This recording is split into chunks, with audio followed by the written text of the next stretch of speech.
Welcome to the future. Hi, I'm Michael York, and I'm excited to be back with the Carolinas Independent Automobile Dealers Association to rejoin cetv. It's sort of like back to the future for me, going back all those years ago to the fall of 2002 when mandatory dealer education first came on the scene in North Carolina. And we set out to create the absolute best continuing education we could that was easy, entertaining, and educational. Because the marketplace is always changing, and that's never been more true than it is today. So our commitment is to keep you, the dealer, on top of the information and the ideas that make all the difference in you and your business. So welcome back to cetv. Here's how it looked when we started the show 10 years ago.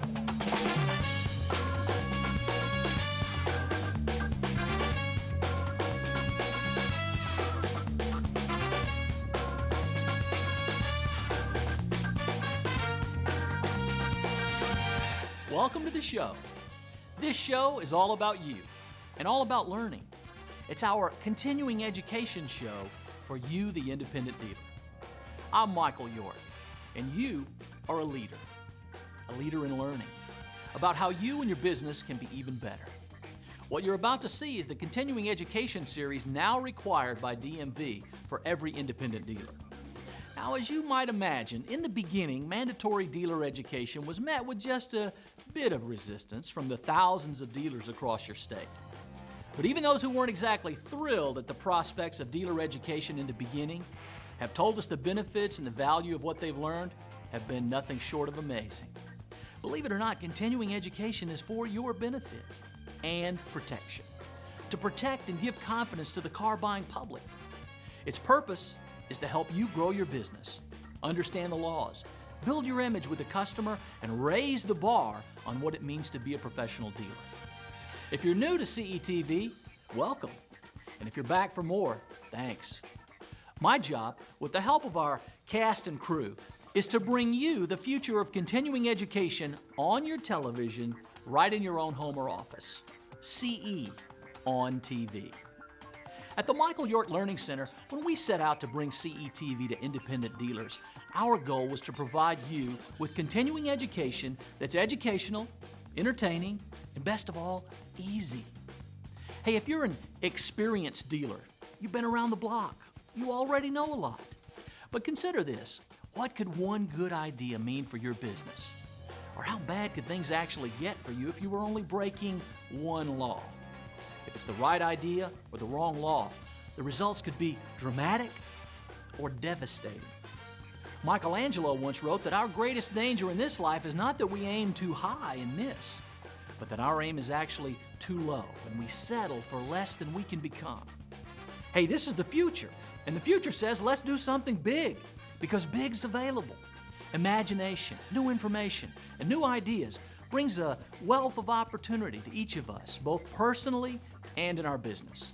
Coming up in these live and studio sessions is inspiration and instruction designed just for you. So welcome to the future of continuing education for independent dealers. Welcome to the show. It's time for cetv.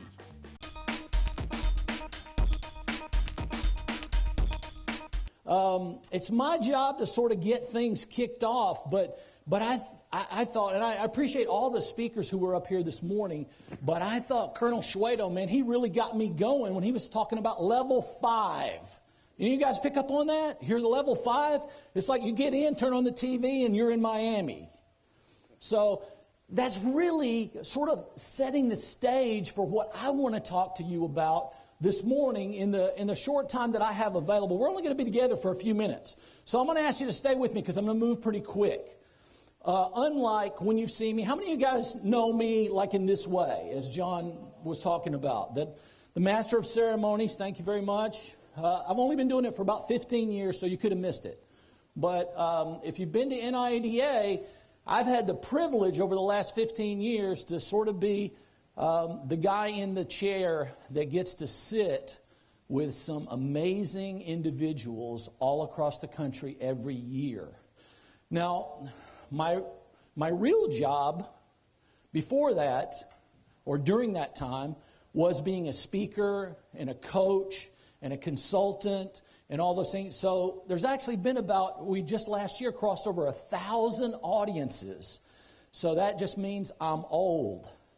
And I've been doing this for a while. But the cool thing is, back to the Master of Ceremonies thing, I've been able to sit down. I'm really getting a little feedback up here, Scott. Could you check on me? I think maybe I'm walking in the line of fire with the speaker here, but it's just a little hot for me. What I've been able to do is spend a lot of time one-on-one with individuals, just like many individuals in this room who've been quality dealers over that period of time. Over 500 one-on-one interviews with some of the top dealers in the country. And one of the things I always ask them for many years is, what's the value of a single idea? And that's what I want to talk to you about today. I want to challenge you because you guys are in a great place. And I know it's going to happen fast. And some of you have done this many times. We'll drive down to the beach. We're going to have a convention for a couple of days. We're going to do the reception. Then we're going to do the education. Then we're going to do I want you to just wipe that clean right now. I want to challenge you. I want to draw the sword on you to get one single idea that could change everything for you in the next 48 hours. Go. What's the value of a single idea? I could share all these things that I've heard over all these years, but most of you have heard most of those things because dealers do this. They get together. They share with one another. They challenge one another, right? And so you're getting some of the greatest ideas within this industry. I've been fortunate not just to be in this industry, but to be in many industries and hear about ideas like Colonel Schwedo was talking about. Level 5 didn't come from the car business. Can I tell you that? AI is everywhere. Alexa, drive me to Miami. Right? Artificial intelligence is everywhere. It's in every industry, and it's gaining ground. So, when I ask that question, what's the single most profitable idea? About 10 years ago, I asked that to an individual who's in the buy here, pay here business. And he said, Michael, I can tell you that to the penny almost, because I just figured it up. About $16 million. I said, wow, cool. Would you mind telling me about it? He said, well, I've been in the buy here, pay here business. And one day somebody asked me, well, how much interest do you charge? And he said, interest? Now that might seem ridiculous to many of you in that room. You mean you're not charging interest on your notes? But at the time, no. But the cool thing is when that single greatest idea meets up with you, comes together, it could be worth $16 million or a little more or a little less. That's not really the point. The point is, in all my time as a speaker, a moderator, presenter, and all the sessions that you're going to be a part of, compliance is required. You got to have that, right? We got to play by the rules. Best practices, that's cool. There are a lot of industry groups that you can be a part of, and that's awesome. But don't neglect getting ideas from the marketplace when the time is right for you and your business and your thing. So I don't want to talk to you today as a speaker or a presenter or a master of ceremonies. I really want to talk to you today as a coach, if that's okay.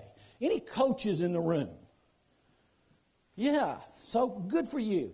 So what I want to ask you is, let's just go through a few questions here, because what I found is, and guys, I'm not a guru or a know-it-all. I've had a cool seat for the show for a lot of years. I've got to interact with a lot of captains of enterprise, a lot of amazing entrepreneurs. And in many cases, I'm just sitting in awe of these people because they tell me stories that are just so amazing, so big, so level 5. So let me ask you this. Which is easier to achieve? A 10% increase, a 2x increase, or a 10 times increase? A 10x. 10x. I remember remember the first time I saw that was in this book. Jim Collins' Great by Choice, when he talked about 10Xers. Anybody read this? It's the follow-up to Good to Great, which is also pretty amazing. Has stood the test of time. But in this book, Jim Collins talked about the empirical data, meaning not a philosophy, not an idea, not I think this might be. He talked about the empirical data of what it took to be a 10Xer. So I want you to think, just over the next few minutes, is it easier to do a 10% increase, which I heard my whole life. I grew up in sales. I was around selling in a lot of different companies, a lot of different industries. And they always talked about 10% increase. And a lot of times we didn't hit 10%, right? Double digit. Michael Treacy talks about it in his book, double digit increase. So 10% or 2 times, double it. Wow. You were this, boom, now you're twice as good. 10%, 2x, or 10x. So if I ask you that question, which is easier, then my next question is, how would you know? How would you know? Because I struggled for so long on the 10% increase thing, which didn't even matter. Can I tell you, for a lot of entrepreneurs, it didn't even matter. And when I realized it is when I became an entrepreneur, because when I started my speaking and consulting and coaching business, I couldn't live on a 10% increase.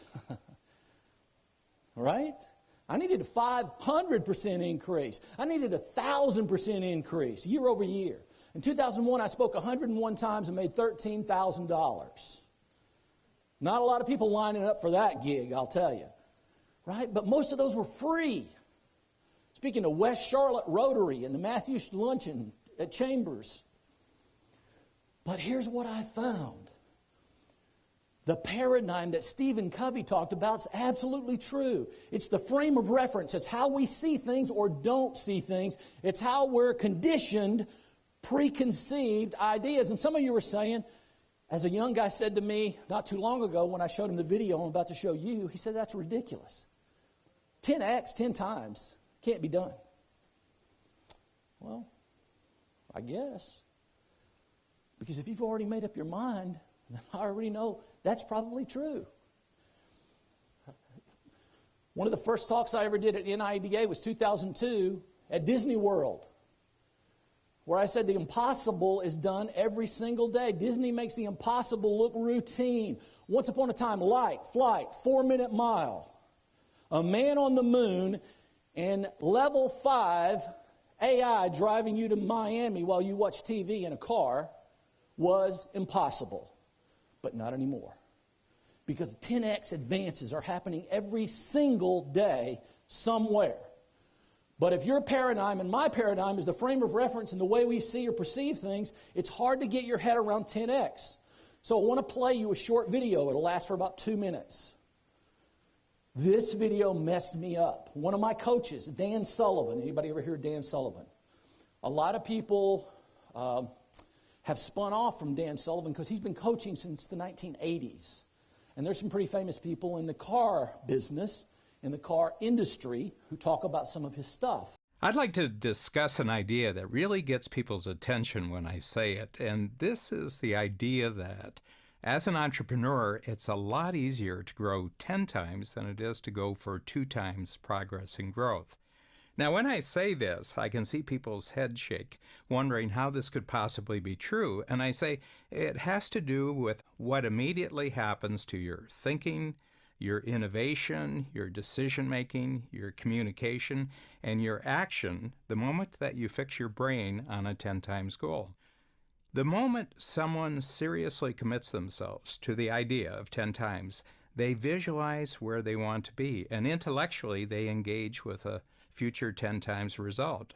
So they've locked it into their brain, but not only that, they've emotionally committed themselves to actually taking the actions and making the decisions and communicating in a way that would actually achieve the 10 times result. So 2 things. There's an intellectual engagement, and then there's an emotional commitment. Now, before you had the 10 times goal, your mind was on everything. But once you make the 10 times commitment and you see a clear result out in the future, that's bigger and better, your brain becomes like a filter, a 10 times filter, and it looks at everything you're doing right now, all the activities, and it begins to say, this belongs to 10 times, so you keep it. And that doesn't belong to 10 times, so you're either going to have to stop doing it, you're going to have to eliminate it, or you're going to have to give it to somebody else. You delegate it or you outsource it, but you're not going to do it anymore. So once you filter your activities using 10 times, then you can focus on the marketplace and selling in a very specific way. You used to look at the whole marketplace, but now you're just looking at a niche part, a 10 times niche part of the marketplace. You used to sell a number of products and services, but now you're just going to sell something very specific. And the criteria that you're using to make all these decisions is, will it help take us to 10 times, or will it prevent us from going to 10 times? So this whole mindset, what I call the 10 times mindset, creates a totally different way of operating in the world. If you have a 10 times mindset, what happens is that you become connected to all the other capabilities in the world that can multiply you. And you enhance your ability to connect with people who have really great skills, and they support you and they push you towards 10 times. Now, they won't do it if you're going for 2 times. The most successful and ambitious multipliers in the world are interested in 10 times, not 2 times. Just relate that to the digital world where everything is either on or off. It's either 1 or it's 0. And so in the 21st century, this is what I always say to entrepreneurs, it's always easier to grow 10 times than it is to go for 2 times. I want you to take notes, not so much about what I say, but about what you think about what I say. Okay, how could this help you? Or how would this provoke you or challenge you or whatever? So when we're talking about the 10 times mindset, what does that really mean? Because a lot of people think it means money. And yeah, money is on the list, but here's the thing that one of my coaches says. He says, what is the single focus and activity, the one big thing that would keep you focused and motivated, that would absolutely energize you and fascinate you for the rest of your life? So what's your one big thing? If you knew, what if you knew what that was? Now here's the thing, whenever I interact with people, whether it's in the coaching program or the Big Life Network or whatever, they don't know what that is right now. Some of you may know, and if you do, you're way ahead of everybody else. Because here's how most people start. They tell me what it's not. It's like my wife. If we're going out to dinner, she said, well, I don't want Mexican. And I don't want seafood. Okay, so that's how we play the game. Why is that? Because that's how we're programmed to think. Negative is normal, and we automatically go to that side of the equation. So you can tell me it's definitely not this. I can tell you it's not this. I don't want to do that anymore either.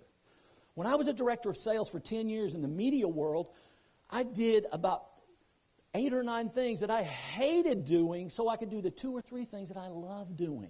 And one of those was this. Was speaking and training and coaching individuals. And today, getting to do that with entrepreneurs, it's a different level. One of the things that we talk to salespeople about, because they're not where you are. They don't have that mindset of an entrepreneur. But if I can get a salesperson to buy into this radical idea, this is the level 5, AI, 10X, how to have your best year ever in the next 90 days. They get that one. Right? Because they're trying to get to that owner's mindset that you already have. And that's the cool thing. Working with an entrepreneur is so different than working with anyone else. So if you can identify all these things that it's not, eventually you get to that little place in the middle where you say, man, that's my thing. That's what energizes me. That's what I could focus on, and I'd be energized and motivated from now on. So here's why that works. And this is just what I learned. I wasn't born knowing this. I had some amazing people in my life along the way who drew their sword and challenged me to think differently. Anytime that we're comparing the present, if you're just thinking about a 10% increase, or you're just trying to do a little bit better, or even you're trying to double your business, you're always going to loop back and focus on the past. Well, here's what we did. I can tell you level 5 AI driving you to Miami did not take into consideration all the things that have happened in the car business in the past 100 years. No, they were all about throwing a loop around the future. It was visionary thinking and leading. It was a 10 times expectation. And that's what we call 10X, T-E-N-E-X. Because before you can have 10 times results, you have to have a 10 times expectation. And that's a different way of thinking. So what if that were true?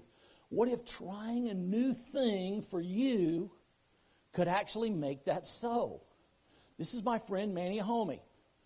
Manny and I went to church together for 10, 12 years. One day, he said, I'd like to have coffee with you. This was back in 2001. Manny was working for a big software development company in IT in 2001. And at that coffee meeting, he said, man, I'm getting ready to quit my job. I'm going to go out and do this thing. I'm going to put 10 million pairs of shoes on 10 million kids all over the world. And I'm going to start now. Man, it gives me chills just to tell you that story. Because I'm telling you, when you hear a goal like that, you go, dude, are you all right? You know how big the world is? You know how big 10 million kids? You know how many pairs of shoes 10 million shoes is? It's like 20 million shoes. Right? X times 10 million. I'm happy to tell you that I spoke at the Champions of Hope event in April to help celebrate Samaritan's Feet. SamaritansFeet.org is where the story is. But Samaritan's Feet just crossed over 7 million pairs of shoes. Today, there are corporate partners lining up behind them, Walmart to mortgage companies to companies you've never heard of, but they all have a mission. They're all focused on one thing that motivates and excites them. It allows them to go 10 times faster, 10 times bigger than they ever thought possible. Manny's been all over the world and continues to go. But what he found on the way to his 10X thing was there's 1.5 billion kids that don't have any shoes. When we talk about transportation, we're thinking about the four-wheel kind. But I'm telling you, for most of the people in this world, and many right here in the U.S., their only mode of transportation is this. And 1.5 billion of them have no shoes. Let's go. That's what my friend said.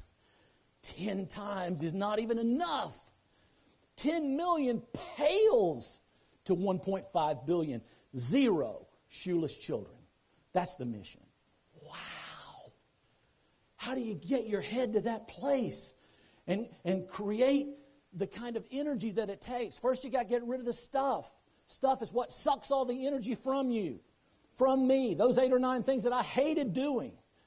But I did them anyway. But the energy is the activities or the action that's free from stuff. Yes, it is about having a mindset. And what I've found is there are entrepreneurs and captains of enterprise, and yep, even billionaires who just think on another level. It's not about whether you like them personally or whether you like how they do what they do or whether you like their politics or anything. That's not what I'm talking about. I'm talking about how they think. It's powerful. That's me and Jack Canfield. I was in a session a lot like this at National Speakers Association 2005. I'm sitting in a room about being an author. That's cool. I get to be an author. Kelly, how you doing, man? Great. How are you? I like it because you're sitting right up front. So can I give you a little something here? This is the cool part of being an author. You just whip out a book. Kelly didn't even buy it. He really didn't even want it. But as long as he doesn't give it back, right? So, yeah. So I got a couple more if you want one to see me after it's over. But being an author, that was so cool to me. Once upon a time, that was 10X. I couldn't even fathom that. I'm sitting in a seminar. I stand up. I turn around. It's Jack Canfield. Chicken Soup for the Soul. Like 100 million and counting books sold. And Jack couldn't have been more gracious. Shook my hand. We stood there for 20 minutes.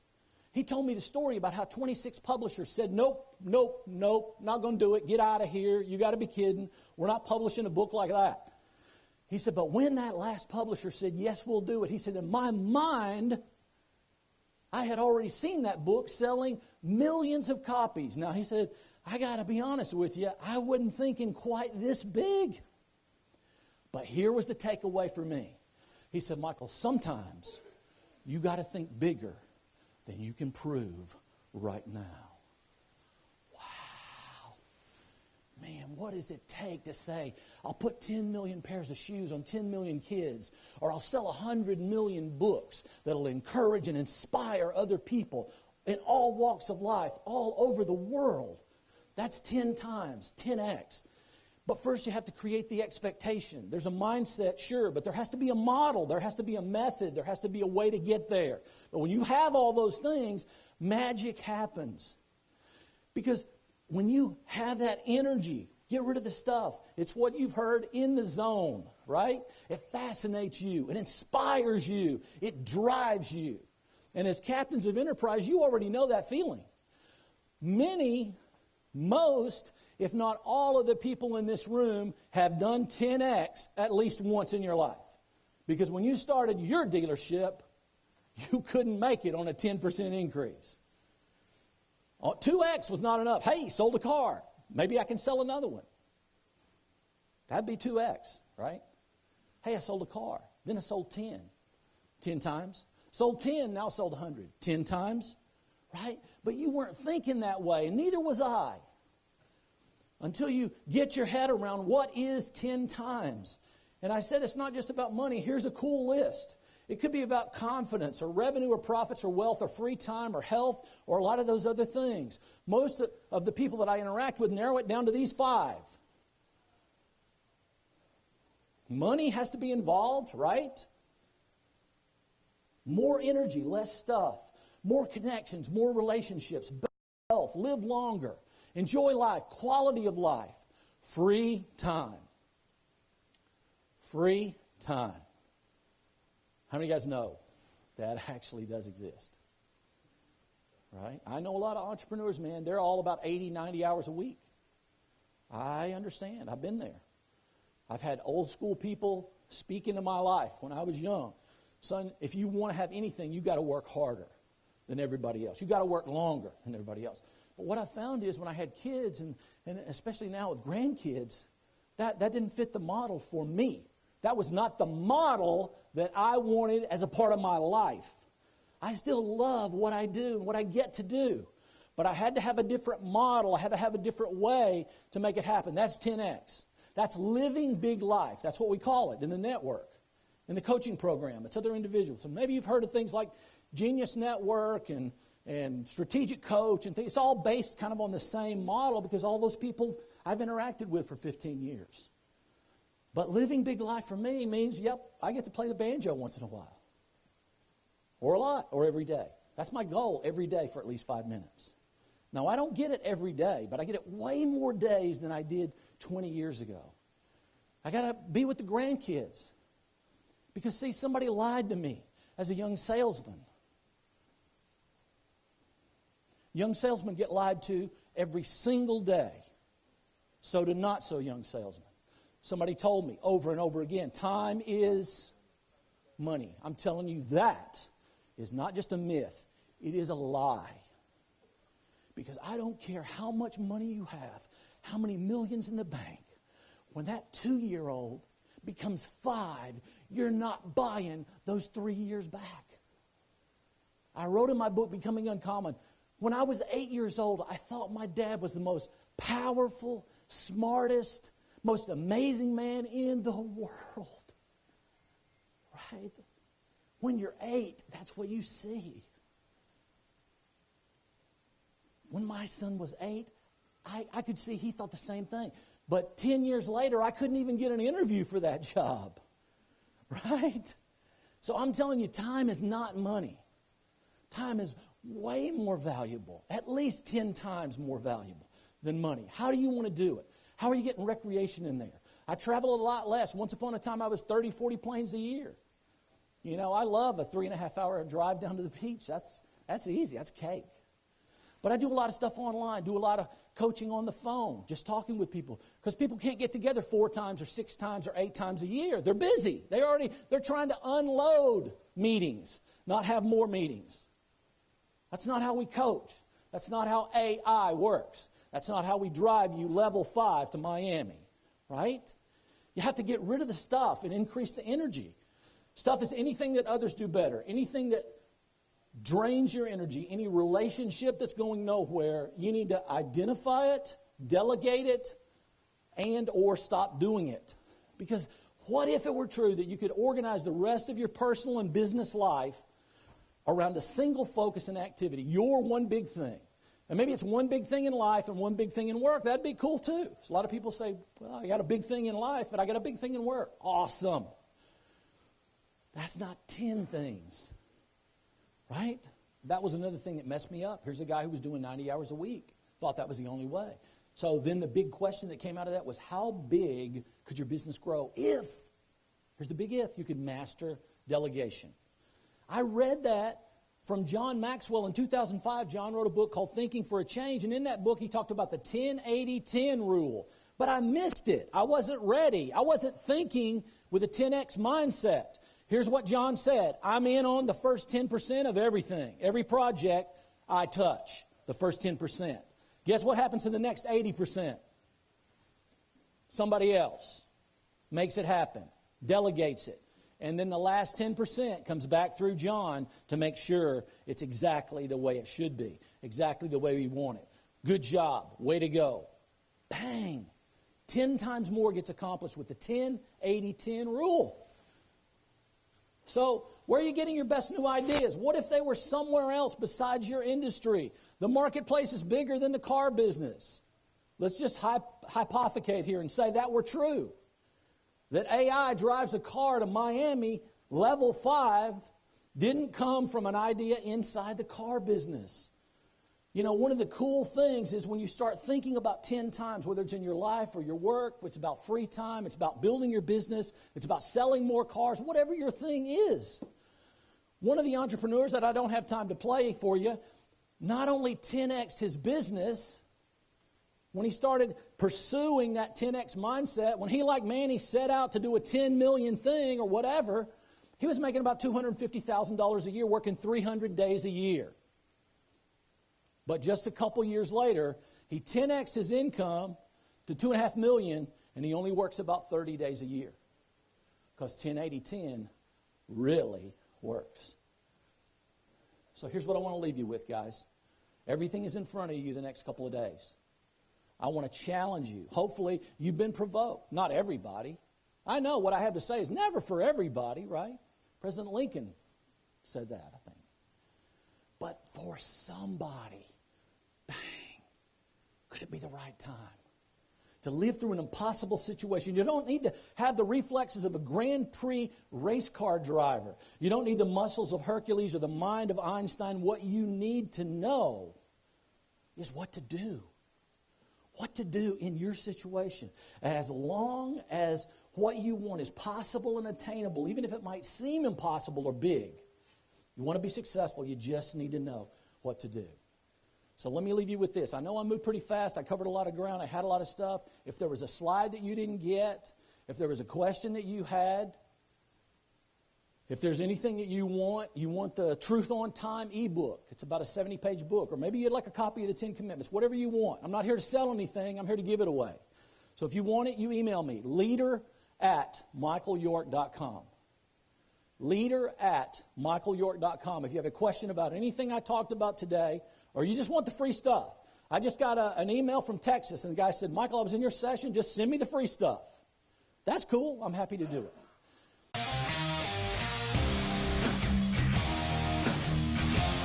NextGear Capital is revolutionizing the floor plan industry with expedited funding for non-auction purchases through RapidPay. RapidPay is a simple and easy-to-use feature available in each dealer's account portal. RapidPay streamlines the flooring process for non-auction purchases and significantly reduces the time it takes to get funded. RapidPay now includes expedited funding on notice of title. This is an industry first and gets our dealers paid on a unit before its title is received. No more physically traveling to your lender to manage funding. Once approved, money is deposited via ACH to your account on file. Continue shipping titles at no cost using a prepaid FedEx Waybill. We make it easy for our dealers to acquire the inventory when and how they need it. So why wait when you can do more now?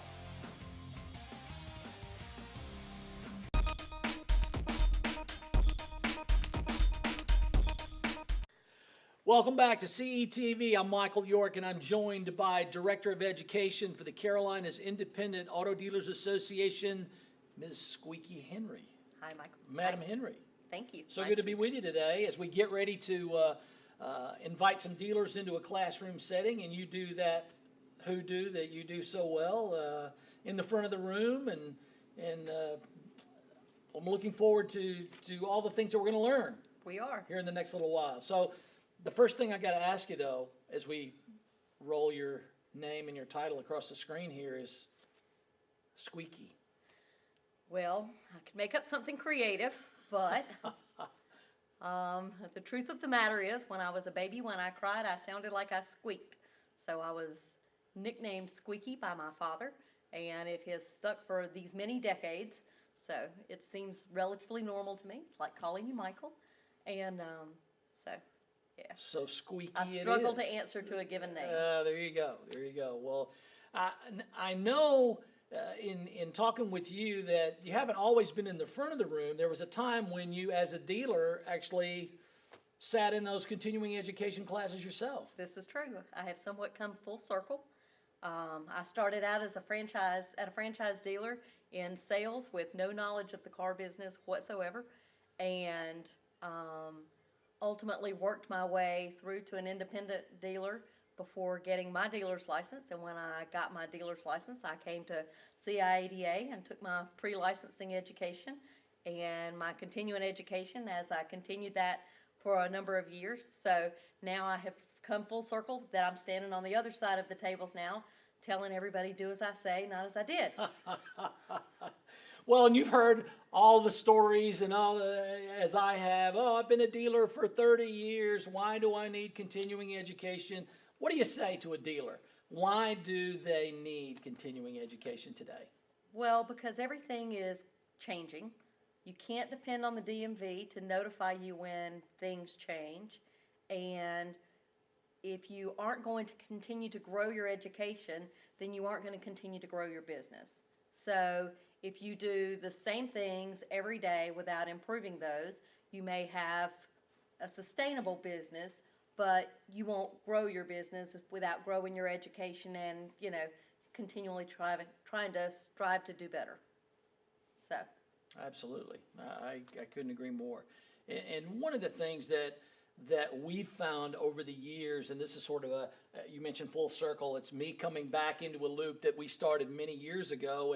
And one of the great things about this is after having been in continuing education, the dealers that come and say, wow, I had no idea what I was missing out on or how much I didn't know. It's somewhat of a challenge to everyone at the beginning of each class to say, I hope you leave here today having learned something that you can look back and say, I can't believe I've been in business this long and I've never done that, or I never knew that. And we do tend to get complacent in the way that we do business. I know that as a dealer, once I fell into a routine and I thought I knew just enough to be dangerous, and my day-to-day business was functioning as, such on a day-to-day basis, then I found myself set in that routine, if you will. And from the teaching side of this now, taking a more in-depth look at everything that I need to make sure that everybody else is aware of, I can look back now from my perspective in the classroom now to say, as a dealer, I didn't do those things. And we have evolved in the decades that I've been in the car business. I started at a relatively young age. And, but it has changed. When I first got in the car business, the internet was just coming about. So for folks that are getting into the car business now, that's just commonplace for how they're going to do business. For folks that used to handwrite all of their deals prior to, the dealer management software systems that came along and the electronic registrations for titles, for tags, and things like that. All of those things, how we store our information, all of that has changed so much over the last couple of decades that I can't imagine that if you actively didn't participate in continuing education or being a member of an organization of which we are the only nonprofit organization in North and South Carolina that are there for dealers. I can't imagine where dealers would get that information on a regular, ongoing basis without making a concerted effort to do that. North Carolina is one of the fortunate states that requires continuing education. We do, of course, Carolina's Independent Auto Dealers Association deal with both North and South Carolina. So, for instance, in South Carolina, they have no continuing education requirement at this point. Dealers get their dealer's license. They could have gotten their dealer's license 10 years ago, and unless they're a member of an organization like us, where they do reach out to get that extended information to find out what's changed and to keep in the loop of what the DMV is requiring of them, there is no information that's being offered to those dealers. So whatever they retained from that initial class that they took is what they go forward with as a dealer. So if they're not participating in an organization, if they're not going to our conventions, if they're not meeting with their peers, then they operate their businesses based on the amount of information that they got in a class and what they retain from that as they go forward. And with the North Carolina dealers, at least they have the requirement of the 6 hours of continuing education each year. So we hope to at least get them more information, to move them forward with their business so that it can grow.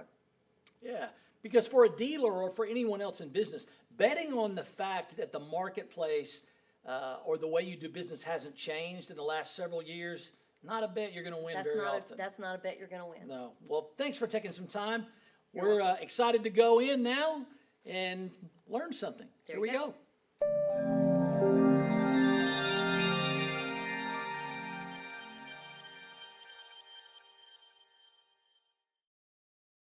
My name is Squeaky Henry, and as John told you earlier, I am relatively new to CIADA. However, I'm not new to the car business. Began my career in the car business about 20 years ago at a franchise dealer in sales, and kind of worked my way through the internet when the internet was still brand new and everybody was still trying to upload pictures and didn't really know how that process was going to work, and to F&I, and ultimately left there to go to an independent dealership where all the money was, and as a sales manager and a general sales manager, and ultimately opened my own independent lot where I operated generally in the buy here, pay here space. So, have I got any buy here, pay here dealers here this morning?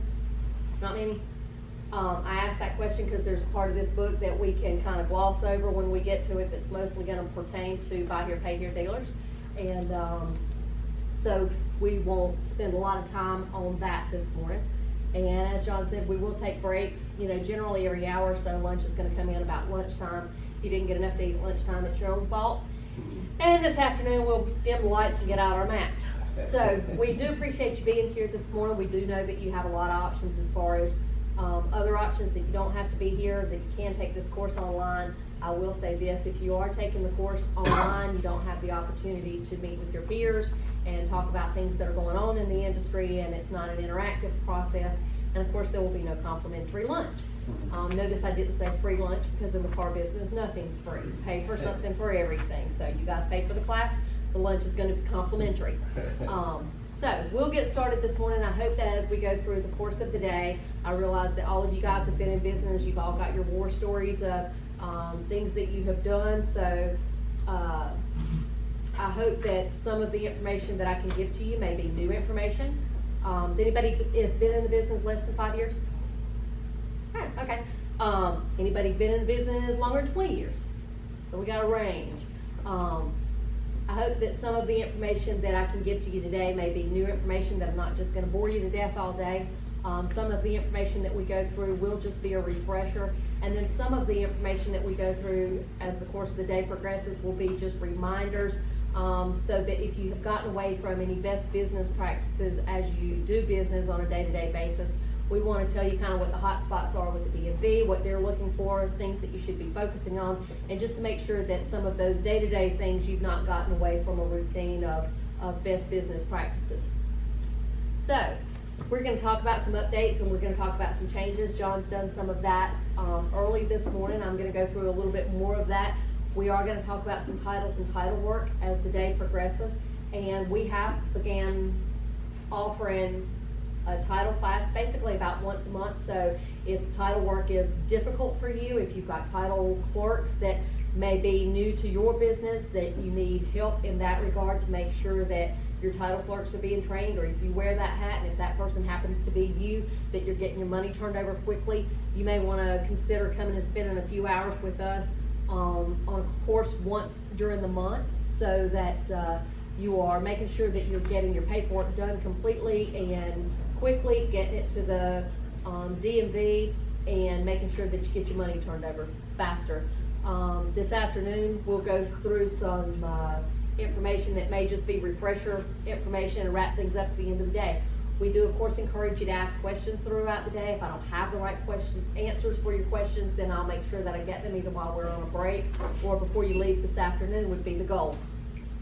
I'm going to begin by telling you that there is a newer dealer's manual link that is online as of January of 2017.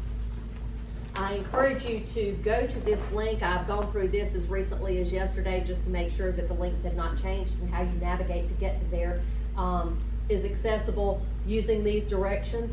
And we encourage you to save that to your desktop so that you have access to that. I would say to print that, but this dealer's manual used to be in excess of 200 pages. It is now about 41 pages, give or take. The reason for that is most of the general statutes that are noted in that dealer's manual are now links to go to. So unless you're going to click on each one of those links and print each one of those links to print it and put it in a book, you're not going to get all of the information that you're looking for. Any of the information, of course, that you find, the website is always going to be the most up-to-date. There is a North Carolina title manual. I don't know if you have one of those downloaded. We'll talk about that later during the day. If you had a title manual downloaded, we noticed yesterday as we were going back through that information that the DMV has taken that link back offline. Apparently they had some problems with some of what they had posted and the information and how it was being accessed, and they've actually put a older version back up on the website. But make sure that when you're looking for things that you are checking the website, because that is going to be the most accurate and up-to-date information that you're looking for.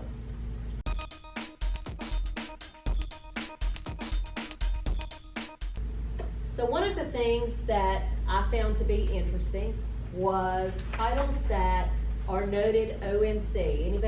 Anybody ever seen an ONC title, which means odometer?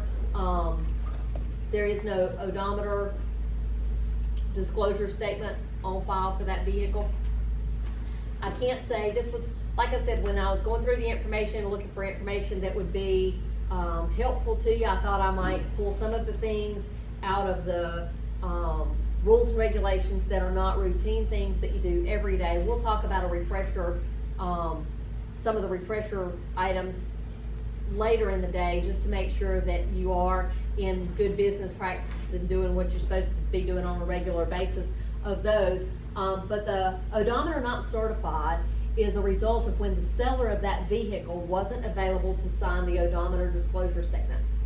Now, in most of those cases, sometimes the instances that may involve that may have involved a death, but it may also involve a government seizure of a vehicle. So if, for instance, you have acquired a vehicle that the odometer section of that title is noted ONC for the odometer not certified, it may be that that vehicle was seized during, for instance, a drug bust or something, and that the seller, the person whose name that vehicle is in, was not available at the time that that vehicle was sold at auction, or ever how it came to you, was not available to sign that odometer disclosure statement.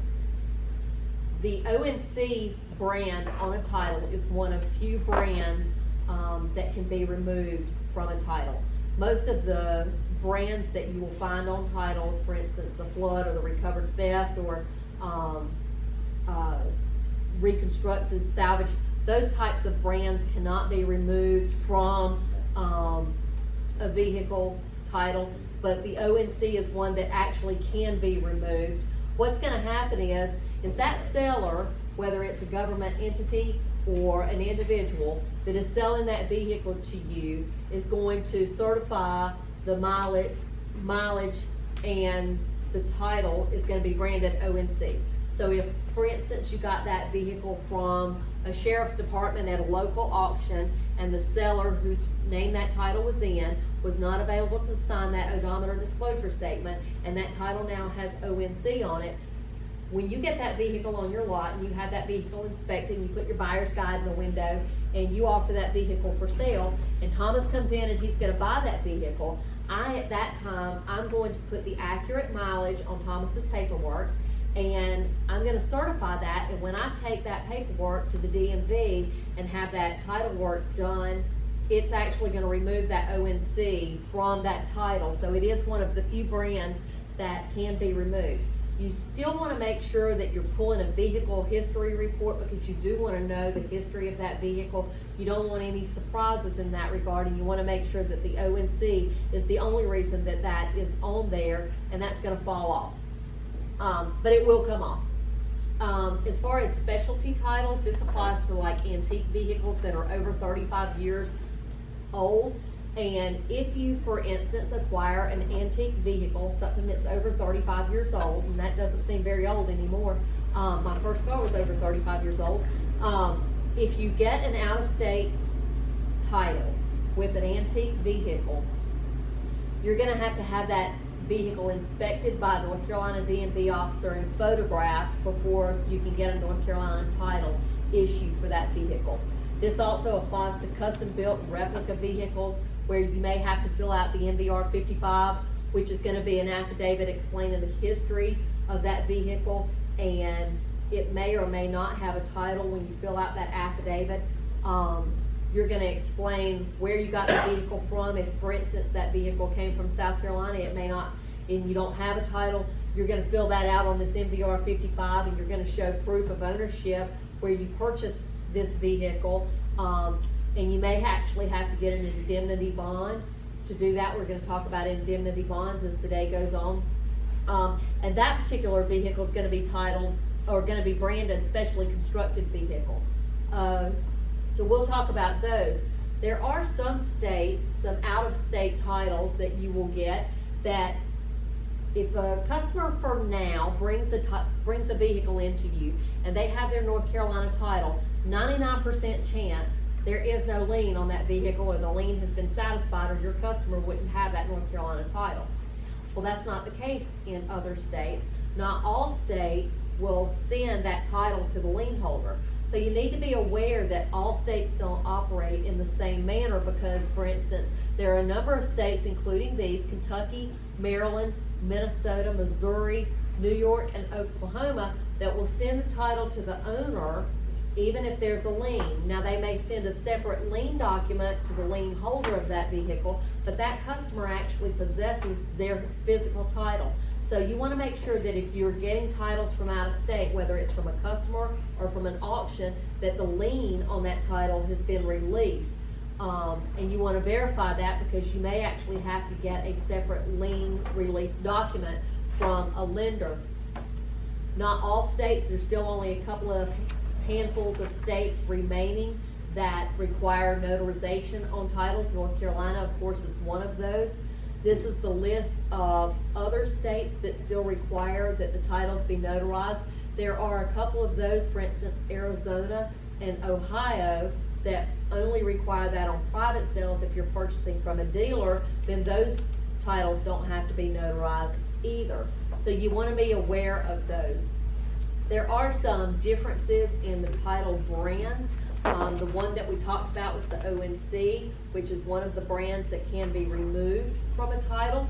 The other ones, and there's a lot of them, there's a list of them, and they do vary from state to state. So you want to be aware of the state of the title for the vehicles that you're acquiring. How many people buy at the auction?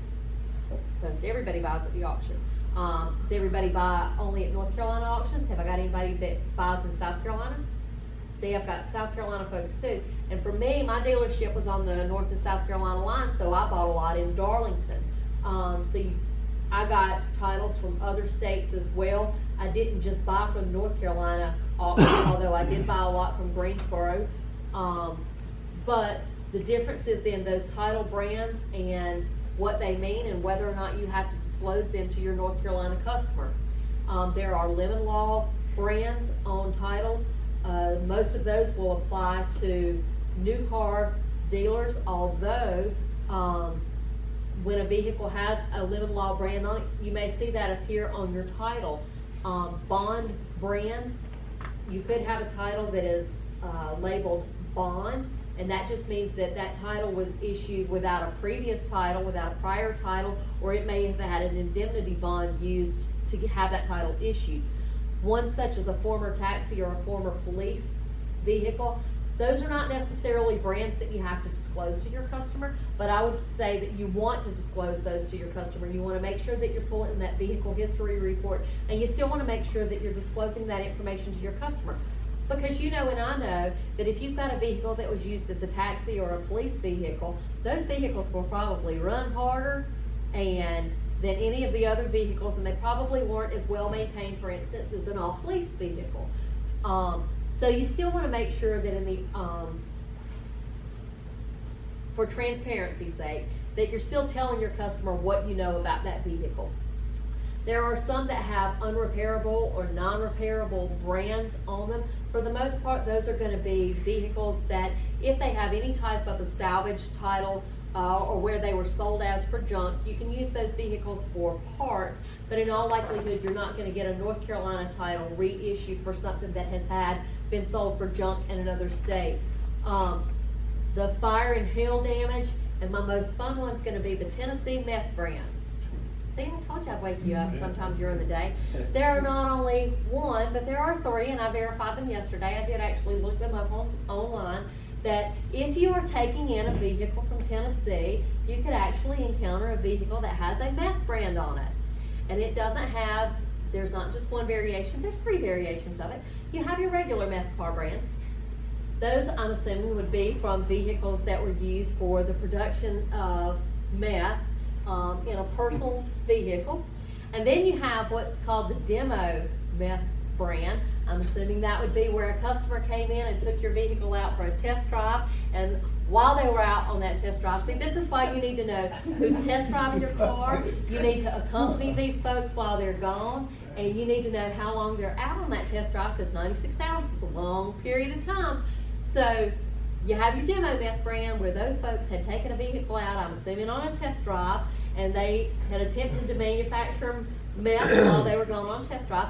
And then you have your salvage meth brand, which is going to be those vehicles that were later involved, I'm assuming, in an accident that caused that title to be salvaged. So needless to say, that was a fun one that I came across from Tennessee, and since we are on the border, there is a chance that you could encounter a Tennessee titled vehicle, and if you run across one that says meth on the brand, there's how you got to that.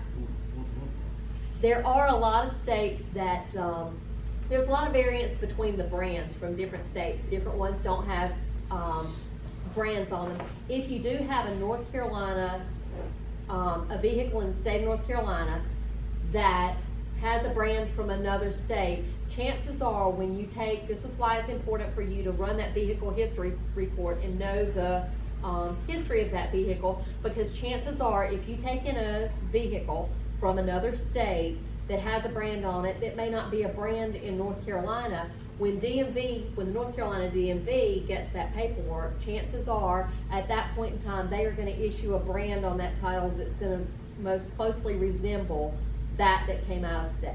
So even though we may not have the exact same brand here, we don't have a meth brand here, but we may brand that vehicle here in North Carolina once the paperwork has gone through the DMV as something that would be most parallel to whatever came from another state.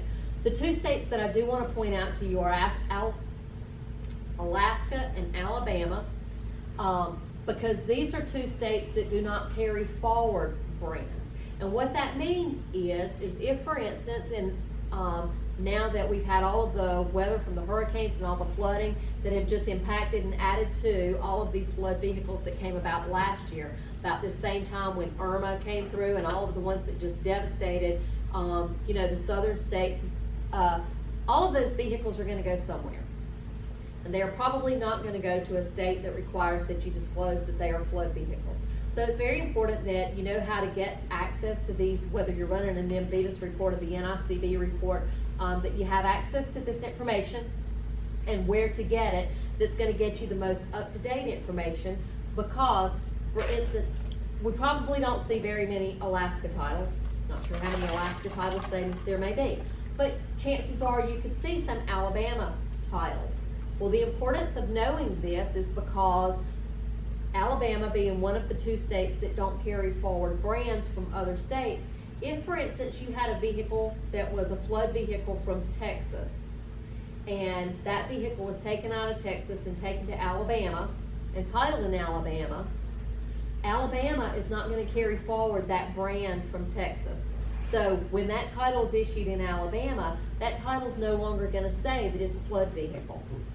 So the problem with that now is if you buy a vehicle that's got an Alabama title, so you need to look closely at specifically Alabama titles. If you buy a vehicle from the sale or from an individual that's got an Alabama title on it, you want to make sure that you're pulling that vehicle history report, because chances are if you take it at the face value of whatever that vehicle title says, it may not actually say that it was a flood vehicle. Now, if you pull that NVIDIS report and you see that in the vehicle history of that actually was a flood vehicle from Texas, you'll have more information available to you and to your customer before you buy it or before you sell it that says that that title actually has a flood brand on it, that it came from Texas. North Carolina, of course, when we were talking about various brands, North Carolina does not have a used car lemon law. On the bond brand, that does simply mean that that vehicle was titled using either an indemnity bond rather than a prior title. And as a precaution, North Carolina does not issue titles for vehicles that have been previously branded as unrepairable or non-repairable or with a certificate of destruction. All of the out-of-state titles, there are a lot of states outside of North Carolina that do not issue a title for vehicles that are older than X amount of years. So we've listed what these are because you still may trade for a vehicle depending on what type of inventory you keep on your lot. If you happen to trade for one of the vehicles that come from one of these states, you may not actually have a title. Well, North Carolina, of course, requires that you have a title. So you've got to know the process of how to get a title if you happen to trade for a vehicle that comes from one of these states that is older than the dates that I've listed here. All of these states will typically issue a registration with a reassignment on that registration. So for instance, if you have a title from New York that's older than a 1972, so you buy a classic car that's going to come here from New York, chances are that seller from New York is not going to have an actual title. So when it gets to you and you have to have the title, but all they're going to have is their registration with that reassignment on it that they're going to complete for you. And then you need to know how to obtain that North Carolina title for what you've got.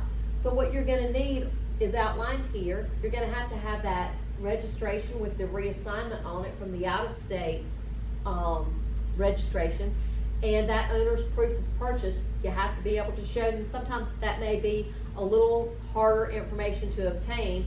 You're going to need to know that Roger does have proof of ownership of that vehicle that he's selling to you, and then you're going to write a bill of sale from that owner to you. And then when I sell that vehicle as the dealer, I'm going to sell it with a notarized bill of sale from me to my customer. And normally if you've got these components of that, you can, without an out-of-state title, take this information to your DMV and have a North Carolina title issued for that vehicle. If that does not work, sometimes you may actually have to get an indemnity bond in order to have that title issued in the state of North Carolina. Hello, I'm Jason Reeves, President of Wayne Reeves Software. We've been providing software to car dealers to help them manage their business since 1987. Wayne Reeves has helped thousands of dealerships over the last 30 years make more money while saving them valuable time for a few dollars a day. By using our complete system, you'll be able to upload your inventory and have it available for sale within a matter of seconds. Let me show you how easy this is. Using a smartphone, simply scan the VIN, take a couple of photographs, and click Save. Instantly, your vehicle is now available to the 93% of consumers who shop online before making a purchase. Not only will the Wayne Reeves system help you sell your inventory faster, we'll also print all of the necessary forms to complete the purchase and help you stay compliant. Many dealers wonder if our software is right for them. We can assure you that we work with dealerships from every size. We have the small dealership on the corner who sells just a few cars a year, to multi-store franchise and independent dealers who sell hundreds of cars per month. I hope that you will allow me and our over 40 employees help make your business more successful by giving us a call and let us get you on the Wayne Reeves system.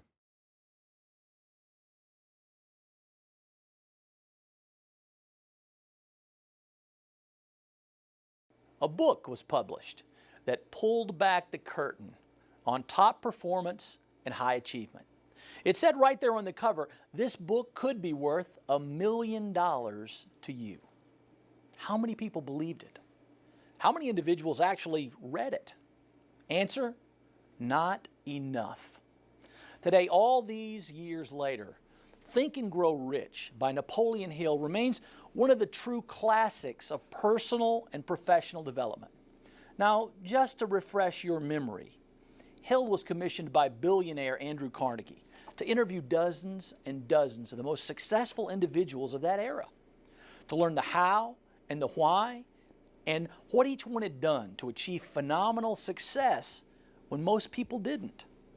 Those laws of success, those principles of achievement remain just as true today. A burning desire to succeed, becoming a person of decision, calling on the principle of the mastermind, and acquiring specialized knowledge. All were said to be fundamental principles to succeeding greatly. Now, as we launch into another edition of CETV, it's always been our goal to bring you, the independent dealer, specialized knowledge from a veritable mastermind of experts on dealer education and dealer issues that affect you and your success. And while we can all agree that we find ourselves in one of the most challenging economic conditions that we've ever faced, many of these fundamentals still hold true today, and certainly for the future. My whole life, I've heard that attitude is everything. You heard that too, right? Succeed by having a positive mental attitude. But here's what I've discovered. Most everyone thinks they have a good attitude. And you and I run into these people every day, griping and complaining and telling stories about how terrible things are and how they're probably going to get worse. What I've found is that true success and succeeding greatly is more than just an attitude, it's a mindset. It works almost like the thermostat in your home or your car. You just have to dial it up to the level you desire, setting your mind on winning, overcoming, persevering, learning. It's the difference we see between motivation and commitment. Ever have one of those days where even as a leader in the marketplace, you don't feel very motivated, but because you are the leader, you continue on. You show up, you dial up your attitude, you head out into the marketplace again today because that's what winners do. They commit, they continue on. I've heard it said, and I'm sure you have too, it doesn't matter whether you win or lose. And I guess I would say to you, it doesn't matter whether you win or lose until you lose. And then suddenly, it matters. Why do individuals persist in doing the same old thing, even when they know it doesn't work? Why not commit to change? Commit to learning something new or better, to get bigger, drive dramatic results. What would it take to create a radical increase in your business or in you? Be on guard for what I heard once called the tranquilizing drug of gradualism. What does that mean? It means mostly hoping that things will get better, even just a little bit better, gradually, over time, even if you do nothing different. It's what I see happening over and over to business owners who sit around complaining about the economy, waiting for some customer to come in and change their business. In reality, it's kidding yourself that things will get better without you getting better. If you were going to change the world, would you start with everyone else or just start with you? What's your system for selling? Do you have one? Because what I found is, while most people can cook a better hamburger than McDonald's, McDonald's still makes more money than you. Why is that? Because McDonald's gave up on the hamburger a long time ago. What McDonald's is really good at is business systems. How would you change your system if you could? Why can't you? Why don't you? I had the opportunity to speak a couple of years ago in Las Vegas to a huge contingent of dealers from all over the country. And my subject was change or die. Pretty dramatic, wouldn't you think? And here's what that was based on. A study that was done many years ago on patients who were critical condition, had been told by the doctor, change this, do that, don't do this, or the prognosis isn't very good. In essence, change something or die. And in 90% of the cases, most people didn't change. Now, if that's true for our health, for life and death, how much truer could it be in the marketplace, where we see every day businesses closing their doors because they didn't change? What's your goal? Do you have a goal? Probably not. Because what I've discovered is if you've actually written down something that you really want to do or be or have or see, chances are pretty good. If you have a goal, you have more than one. You have goals, plural. Here is wisdom. Think and grow rich. Change and watch what happens for you and your business. I'm Michael York.